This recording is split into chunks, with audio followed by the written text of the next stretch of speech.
Hello everyone, this is the second part of covalent bond. In this video, we will see some other examples of covalent bond. So आज हम first example जो ले रहे हैं वो है nitrogen का.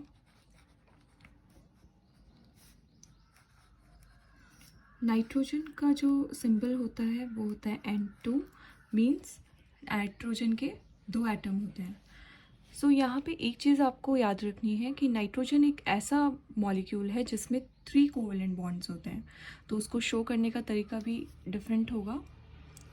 नाइट्रोजन का एटॉमिक नंबर होता है 7, तो इलेक्ट्रॉनिक कन्फिग्रेशन हो गया 2 5. तो हम यहाँ पे नाइट्रोजन के एन 2 एटम्स को शो करेंगे और हमें पता है कि इसके 3 कोवेलेंट बॉन्ड्स होते हैं और हमें 5 इलेक्ट्रॉन्स को शो करना है. सो हम यहाँ पे दिखा देंगे या यहाँ कहीं पे भी दिखा दीजिए. 2 इलेक्ट्रॉन्स को आप इस साइड दिखा दीजिए और 3 को इस साइड दिखा दीजिए. तो इस वाले नाइट्रोजन के 5 हो गए, 3 and 2 5. तो आप इस साइड पे 3 दिखा दीजिए क्योंकि इनकी शेयरिंग होगी इस तरीके से, और 2 इलेक्ट्रॉन्स को इस साइड. तो जब इनकी शेयरिंग होगी तो ये इस तरीके से शेयर करेंगे, क्योंकि मैंने पुरानी वीडियो से पहले एक्सप्लेन किया हुआ है कोवेलेंट बॉन्ड्स में शेयरिंग ऑफ इलेक्ट्रॉन्स होता है. सो इस तरीके से नाइट्रोजन के बीच में 3 कोवेलेंट बॉन्ड बनते हैं. सो ये क्वेश्चन बहुत बार आता है, ऐसा कौन सा मॉलिक्यूल है विच इज़ 3 कोवेलेंट बॉन्ड्स, ऐसा कौन सा मॉलिक्यूल है जिसके पास 1 पेयर ऑफ लोन पेयर होता है, जो अमोनिया हमने प्रीवियस वीडियो में देखा था. सेकेंड एग्जाम्पल वाटर, जिसको हम H2O लिखते हैं. सो यहाँ पे हमें देखना है फॉर्मूले में 2 एटम्स हाइड्रोजन के हैं एंड 1 एटम ऑक्सीजन का है. सो जब भी ऐसा फॉर्मूला आता है उसमें हम जिसका सिंगल एटम होता है उसको हमेशा सेंटर में रखते हैं, और जिसके 2 और 3 एटम्स होते हैं उसको उस सिंगल वाले एटम के सराउंडिंग में रखते हैं. तो यहाँ पे 2 एटम्स है हाइड्रोजन के, सो हम यहाँ पे एक हाइड्रोजन शो कर देंगे और यहाँ पे एक हाइड्रोजन शो कर देंगे. एज वी ऑलरेडी नो कि हाइड्रोजन का एक ही एटॉमिक नंबर होता है, मींस 1 एटॉमिक नंबर होता है. वैलेंस इलेक्ट्रॉन होता है, एटॉमिक नंबर 1 था तो वैलेंस इलेक्ट्रॉन भी 1 हो गया. और ऑक्सीजन का एटॉमिक नंबर होता है 8, सो इसका इलेक्ट्रॉनिक कन्फिग्रेशन हो जाएगा 2 6. सो यही वैलेंस इलेक्ट्रॉन हमको यहाँ पे रिप्रेजेंट करना है. हाइड्रोजन के अगर मैं क्रॉस से शो करूँ तो इस वाले हाइड्रोजन का 1 और इस वाले हाइड्रोजन का भी 1, क्योंकि यहाँ पे 1 लिखा था. सो 1 1 दोनों हाइड्रोजन के. अब हमें ऑक्सीजन के 6 वैलेंस इलेक्ट्रॉन्स यहाँ पे शो करने हैं. सो हम किस तरीके से शो करेंगे, हमें पता है यहाँ पे हाइड्रोजन का एक इलेक्ट्रॉन है तो वो ऑक्सीजन के एक सिंगल इलेक्ट्रॉन से ही शेयरिंग करेगा. यहाँ पे मैंने ऑक्सीजन का ऐसे डॉट फॉर्म में दिखाया है.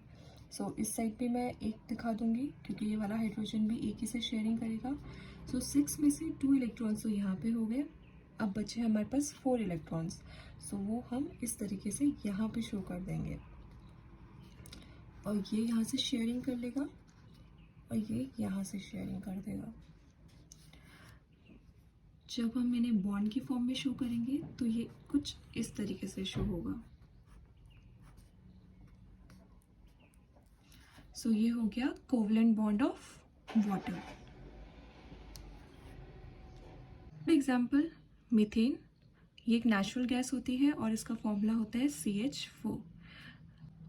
इसका कोवेलेंट बॉन्ड जब हम शो करेंगे तो हमें दिख रहा है कार्बन एक सिंगल एटम है और हाइड्रोजन के 4 एटम्स हैं. तो सिंगल वाले को तो हमने सेंटर में लिख दिया है, और जो 4 हैं जिसके, उसको इनके सराउंडिंग में लिख देंगे 1 2 3 4. कार्बन का एटॉमिक नंबर होता है 6, सो इलेक्ट्रॉनिक कन्फिग्रेशन हो गया 2 4. हाइड्रोजन का एटॉमिक नंबर होता है 1, और इसके जो इलेक्ट्रॉन होंगे मींस वैलेंस इलेक्ट्रॉन होगा या इलेक्ट्रॉन बोल लें तो वो होता है 1. तो यहाँ पे हम कार्बन का क्रॉस से दिखा लेते हैं.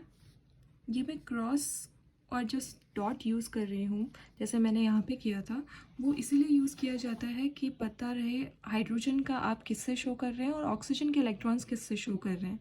ऐसा कुछ नहीं है, आप चाहे तो यहाँ पे दोनों को डॉट से दिखा सकते हैं, दोनों को क्रॉस से दिखा सकते हैं. सारी बुक्स में ऐसा शो हो रखा होता है, इसलिए यहाँ पे मैं भी ऐसे शो कर रही हूँ. आप चाहे तो दोनों को डॉट से या दोनों को सेम साइन से आप शो कर सकते हैं।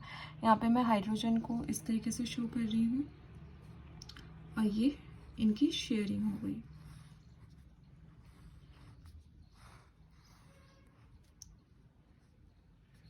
सो इसी को अगर हम यहाँ पे शो करें